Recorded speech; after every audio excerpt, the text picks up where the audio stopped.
এক স্বাস্থ্যকর্মী ও এক প্রৌঢ়ের গলায় ফাঁস লাগিয়ে আত্মহত্যার ঘটনায় আরামবাগ মহকুমা জুড়ে শোকের ছায়া।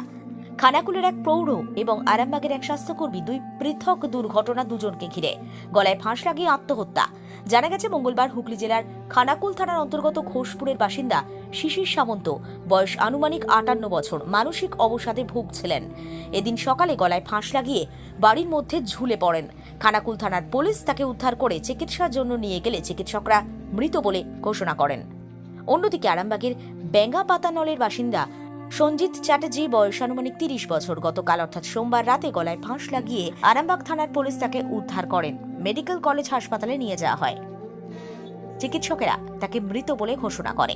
তিনি পেশায় বেসরকারি নার্সিংহোমের স্বাস্থ্যকর্মী ছিলেন। মৃত দুজনের ময়না তদন্ত হয় আরামবাগ মেডিকেল কলেজ হাসপাতালে। এ বিষয়ে কে কি জানাচ্ছেন বিস্তারিত শুনুন। বাড়ি ঘোষপুর, বাড়ি খানাকুল থানা ঘোষপুর। কি হয়েছিল একটু? আরও মানসিক অবস্থায় উনি নিজে ভোরের দিকে বা সকালের দিকে গলায় ফাঁস খেয়েছিল। আজকে বাড়িতে কে কে আছে? বাড়িতে ওনার ছেলে আছেন, বৌমা আছেন, মেয়ের বিয়ে হয়ে গেছে। বয়স কত হবে? বয়স 63। কি নাম ওনার? শিশির সামন্ত। আজকে সকালে নিয়েছেন? সকাল 6টায় মারা গেছে। 6টায় তারপরে খানাকুল থানা থেকে হয়ে আমরা পুলিশ গিয়েছিল বাড়িতে? হ্যাঁ, পুলিশ বাড়ির মধ্যেই করেছে? হ্যাঁ। আপনি কে হন? আমি ওর ভাই। আপনার নাম? তপন সামন্ত। বাড়ি হচ্ছে ওই ব্যাঙ্গা বাতানল, ওই সাইডে বাড়ি। আমাদের সঙ্গে নার্সিংহোমে কাজ করতেন, ঠিক আছে। হঠাৎ করে কালকে শুনলাম যে এরকম দুর্ঘটনা ঘটে গেছে। কি ঘটেছে? কি যে গলায় গামছা নিয়ে, হ্যাঁ, এরকম ডেট হয়ে গেছে, এইটুকু শুনেছি। এবার কি করে হয়েছে সেইটা এখন পর্যন্ত কিছু বোঝা যায়নি। আর ওর নাম হচ্ছে সঞ্জিত চ্যাটার্জি, ঠিক আছে।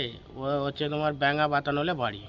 বয়স কত? বয়স ওই 30 এরকম হবে, আমাদের থেকে অনেক ছোট হবে। আমার সঙ্গে বিয়ে হয়নি, ঠিক আছে।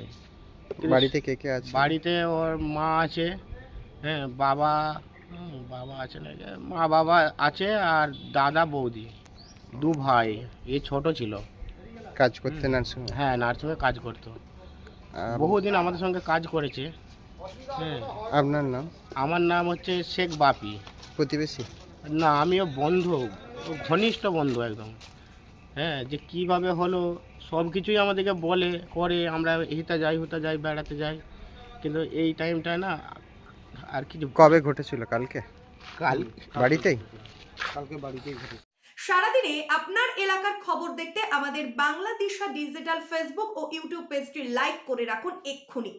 আপনারা দেখছেন আমার বাংলার নতুন দিশা, বাংলা দিশা।